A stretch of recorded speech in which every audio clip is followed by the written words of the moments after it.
بسم اللہ الرحمن الرحیم۔ دیکھیں، وہ مولوی صاحب سے یہ بتانا، بلکہ یہ اس کو بھی شیئر کر دینا۔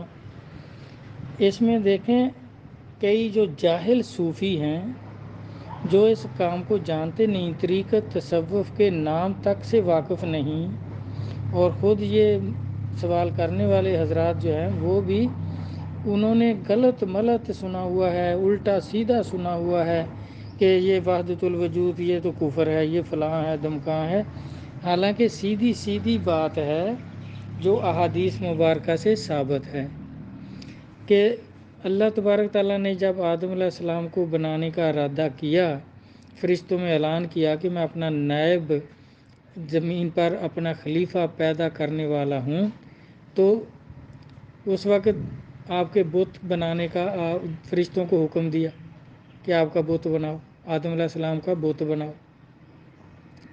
آپ فرشتوں کو پتہ تھا بھی بت کیسا بنانا ہے، اس کی ٹانگیں کتنی بنانی ہیں؟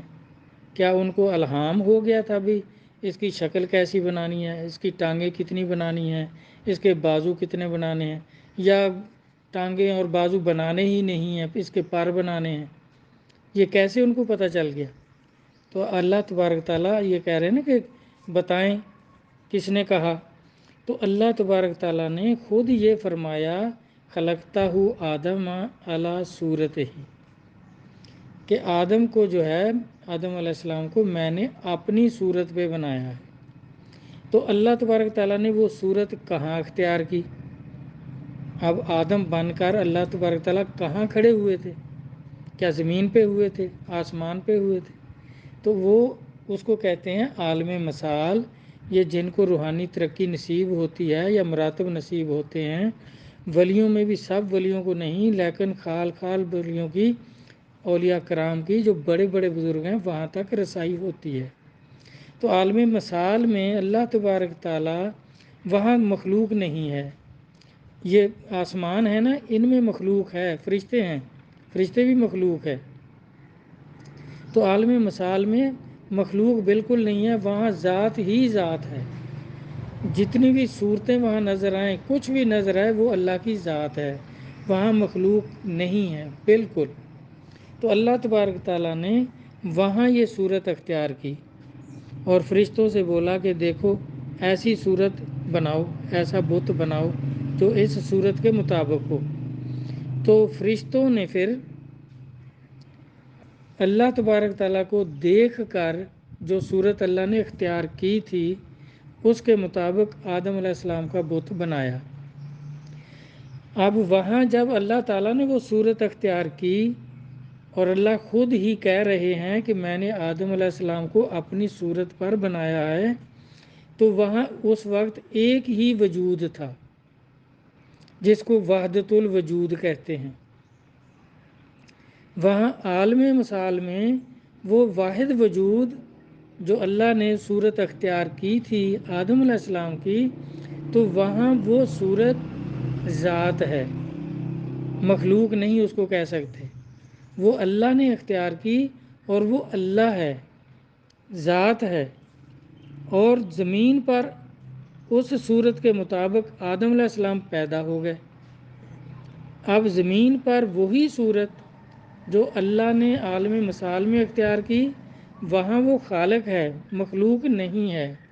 زمین پر اسی صورت کے مطابق آدم علیہ السلام کی صورت ہے، آدم علیہ السلام مخلوق ہیں۔ اب زمین پر اس صورت کو کوئی اللہ کہے، یہ کفر ہے، اور عالم مثال میں اس کو کوئی آدم کہے، اللہ کو مخلوق کہے، صورت ایک ہے۔ وہاں اللہ نے صورت اختیار کی ہے، یہاں اس صورت کے مطابق آدم علیہ السلام کو پیدا کیا ہے۔ تو یہاں یہ مخلوق ہے، وہاں وہ اللہ ہے، ذات ہے۔ وہاں اس کو کوئی مخلوق کہے، یہ شرک ہے، کفر ہے۔ اور یہاں زمین پہ اس مخلوق کو کوئی اللہ کہے، یہ کفر ہے، یہ شرک ہے۔ تو اس طرح بھائی وہاں واحد وجود تھا۔ اب وہ قانون ہے اللہ تعالیٰ کا کہ وہ عالم مثال میں پھر اللہ تعالیٰ جتنی صورتیں اختیار کرتے ہیں زمین پر اتنی صورتوں کے آدم پیدا ہو جاتے ہیں۔ جب تک وہ صورت عرش پہ وہاں عالم مثال میں قائم رہے گی، وہ زمین پر وہ مخلوق قائم رہے گی، وہ انسان قائم رہے گا، زندہ رہے گا۔ جب وہ صورت عالم مثال سے غائب اللہ تعالیٰ کر لیں گے تو یہاں وہ انسان فوت ہو جائے گا۔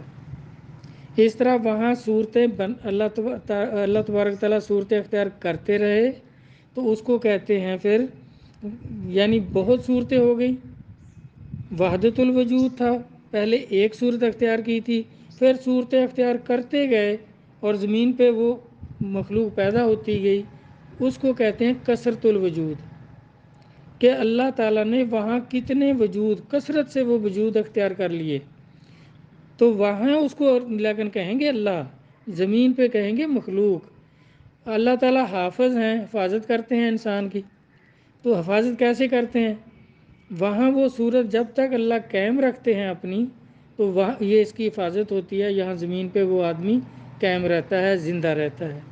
جب وہاں سے وہ صورت اللہ تعالیٰ اپنی غائب کر لیتے ہیں تو زمین پہ وہ آدمی فوت ہو جاتا ہے۔ اب جو ہے کروڑوں اربوں کی تعداد میں انسان زمین پہ موجود ہیں، تو اتنی ہی صورتیں اللہ کی عالم مثال میں موجود ہیں۔ اب یہ کثرت الوجود ہو گیا۔ اب جب قیامت میں اب رہ گیا وحدت الشہود۔ شہود تو شہادت سے ہے، ظاہر ہونے سے ہے، تو جس نے شہادت دی وہی تھا جس نے وجود اختیار کیا تھا، اسی نے شہادت دی، وہی ظاہر ہوا۔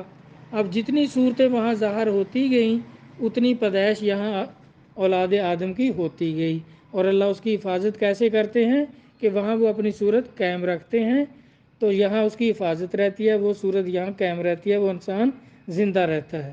جب وہاں سے وہ صورت غائب اللہ تعالیٰ کر لیتے ہیں، اس کی مثال ہمارے آقا مولا قبلہ عالم فرماتے تھے کہ جس طرح چھت میں شیشہ لگا ہوا ہو اور نیچے جتنے لوگ بیٹھے ہوں گے وہ سارے چھت میں بھی نظر آئیں گے۔ اب یہاں سے کوئی آدمی اٹھ کر چلا جائے تو چھت سے خود بخود غائب ہو جائے گا، شیشے میں سے خود بخود غائب ہو جائے گا، کیونکہ وہ اب شیشے کے نیچے رہا نہیں، اس کا عکس جو تھا وہ ختم ہو گیا، کیونکہ وہ اصلی جو تھا وہ اٹھ کر جہاں سے چلا گیا۔ اسی طرح وہ عالم مثال جو ہے اس میں اللہ تعالیٰ قائم ہے، وہ صورت قائم ہے، تو زمین پر وہ انسان زندہ ہے۔ تو اسی طرح جب وہاں سے اللہ غائب کر لیتے ہیں تو یہاں وہ آدمی فوت ہو جاتا ہے۔ اب قیامت میں جب وہ قانون اللہ فٹ کریں گے کل نفس ذائقۃ الموت، تو وہاں سے سب صورتیں اللہ اپنی جو ہیں بنائی ہوئی اختیار کی ہوئی وہ غائب کر دیں گے، اور زمین پر کوئی بھی نہیں رہے گا، انسان سب جو ہیں وہ مارے جائیں گے، ختم ہو جائیں گے۔ اب دوبارہ وہ حشر کا میدان ہوگا، جو بھی ہوگا وہ جیسے حدیثوں میں ہے اس طرح ہوگا۔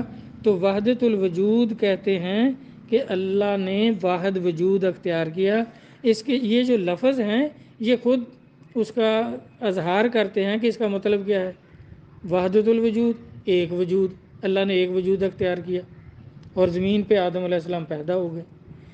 شہود شاہد سے ہے، اظہار سے ہے، گواہی سے ہے، تو وہ خود ہی تو گواہی دے رہا ہے کہ میں آدم کو اپنی صورت پر پیدا کر رہا ہوں۔ تو اسی طرح پھر وہاں صورتیں ہو گئیں، تو اس کا مطلب ہے کہ وہ کثرت میں وجود ہو گئے، تو اتنی ہی تعداد آبادی زمین پر انسانوں کی پیدا ہو گئی۔ اب جب وہ وہاں سے ختم کرے گا یہاں ختم ہو جائیں گے، پھر وہ آ جائے گا کل نفس ذائقۃ الموت۔ تو کئی جو جاہل صوفی ہیں یا جو نماز نہیں پڑھتے اور اس طرح کے بے دین لوگ یا مولوی لوگ جو اس بات کو جانتے نہیں، جن کو یہ طریقت یا تصوف کا علم نصیب نہیں، تو وہ ان باتوں کو جانتے نہیں، نہ جاننے کی وجہ سے انکار کرتے ہیں، جاننے کی کوشش نہیں کرتے کہ کسی جاننے والے سے پوچھ لیں۔ جاہل سے نہ پوچھیں، جاننے والے سے پوچھیں جو قرآن و حدیث کے حوالہ جات سے بتائے گا۔ اسی طرح جس طرح یہ روح کے مقام بیان کرتے ہیں کئی جاہل مولوی یا جاہل صوفی، جاہل پیر، اب کسی نے کتنے بیان کی ہیں کوئی لاہوت سے آگے ہاہوت اور پتہ نہیں کیا کیا ایسے الٹے پلٹے نام رکھے ہوئے ہیں۔ حالانکہ بزرگان دین نے جس طرح قرآن کے 7 باطن ہیں، اسی طرح روح کے 7 مقام ہیں۔ خواجگان جتنے بزرگ ہیں، چشتی بزرگ، انہوں نے 7 لکھے ہیں، کئیوں نے 4 لکھے ہیں۔ وہ 4 اس طرح لکھتے ہیں کہ یہ جو زمین سے آسمان تک ہے، اس کو کہتے ہیں عالم ناسوت۔ اس میں گمراہ مولوی، گمراہ پیر اور گمراہ لوگ، شیطان کے چیلے، یہ بھی ترقی کرتے ہیں۔ اور اس سے آگے جو ہے عالم ملکوت، عالم جبروت اور عالم لاہوت، وہاں ان کی رسائی نہیں ہوتی۔ وہاں پاک روحانیت والے لوگ جو ہیں ان کا داخلہ ہوتا ہے، ان کی روح وہاں تک ترقی کرتی ہے۔ تو اس طرح خواجہ غریب نواز رحمۃ اللہ علیہ، خواجہ محبوب الہی نظام الدین اولیاء رحمۃ اللہ علیہ، انہوں نے 7 لکھے ہیں۔ یہ عالم ناسوت میں انہوں نے 4 مراتب روح کے لکھے ہیں۔ جیسے پہلے روح جب آتی ہے زمین پر تو اس کو کہتے ہیں جمادات، پتھر کی صورت میں ہوتی ہے، جمادات کی صورت میں ہوتی ہے۔ اور جمادات سے جب ترقی کرتی ہے، کچھ اس پر تصرف ہوتا ہے، یا اللہ اللہ کرتی ہے، یا نماز پڑھتی ہے، کچھ بھی کرتی ہے، تو پھر نباتات کی صورت اختیار کر جاتی ہے۔ پھر نباتات سے ترقی کرے گی تو حیوانات سے ترقی کرے گی تو چوتھا درجہ روح کا جو ہے وہ انسانیت کا ہے۔ پھر اس میں انسانیت آنا شروع ہوتی ہے۔ پہلے یہ 3، جیسے اللہ تعالیٰ نے اس کا ثبوت قرآن پاک میں کہ اللہ تعالیٰ نے فرمایا کہ دوزخ کا ایندھن ہے انسان، جن اور پتھر۔ اب پتھروں سے کئی لوگ مراد لیتے ہیں، علماء کرام بھی، کہ وہ جو بت بنائے گئے تھے جن پتھروں کے، وہ بت جو ہیں ان پتھروں سے، دوزخی پتھروں سے مراد وہ ہیں، وہ بت جو ہیں وہ دوزخ میں ڈالے جائیں گے۔ حالانکہ وہ بت جو تھے انہوں نے نہیں کہا تھا کہ ہمیں بناؤ پتھروں سے اور ہماری پوجا کرو۔ پتھر، درخت، حجر شجر سب جو ہیں اللہ کی عبادت کرتے ہیں، اللہ کی تسبیح بیان کرتے ہیں۔ تو ان پتھروں کا کیا قصور، ان بتوں کا کیا قصور؟ ان کو دوزخ میں تو قصوروار جائیں گے لوگ۔ اب انہوں نے تو کوئی قصور نہیں کیا، وہ تو کچھ بھی نہیں کرتے تھے، وہ تو اللہ کی تسبیح بیان کرتے تھے۔ تو ان سے مراد وہ روحیں ہیں جن پہ کوئی تصرف نہیں ہوا، وہ روحیں جن پہ کوئی تصرف نہیں ہوا وہ دوزخ میں جائیں گی، پتھروں کی صورت میں پھینکی جائیں گی۔ اس طرح یہ بزرگوں نے پھر عالم، اس سے جو ترقی کرے گا تو عالم ملکوت، وہاں فرشتوں کی صفات آ جائیں گی۔ اس کے آگے عالم جبروت ہے، عالم جبروت روحوں کا مقام ہے، وہاں اللہ کی صفات اس روح میں آ جائیں گی۔ اور پھر عالم لاہوت جو ہے اس میں اللہ کی جو صفات اس روح میں آ گئی ہیں ان کا اظہار ہوگا۔ جیسے اللہ غالب ہوتے ہوئے بھی اپنے دشمن سے، اپنے نافرمان سے، کافر سے انتقام نہیں لیتے بلکہ ان کو روزی زیادہ دیتے ہیں۔ یہ صفتیں جب جیسے نبیوں سے ثابت ہے کہ ان میں اللہ کی صفات آ گئی تھی، تو نبی علیہ السلام نے مکہ فتح کیا تو وہ کافر انہوں نے کیا کیا آپ سے نہیں کیا ہوا تھا، تو آپ نے کوئی انتقام نہیں لیا۔ یوسف علیہ السلام نے غالب آ کر اپنے بھائیوں سے کوئی انتقام نہیں لیا۔ تو یہ ہے عالم لاہوت۔ اور اس کے آگے بھئی اللہ کی صفات آ گئی، ان کا اظہار بھی ہو گیا۔ اب ہاہوت کئی جاہل جو ہے درویش بنتے ہیں، انہوں نے کی ہوئی ہے، تو ان کی گمراہی کے ہم جواب دہ نہیں ہیں۔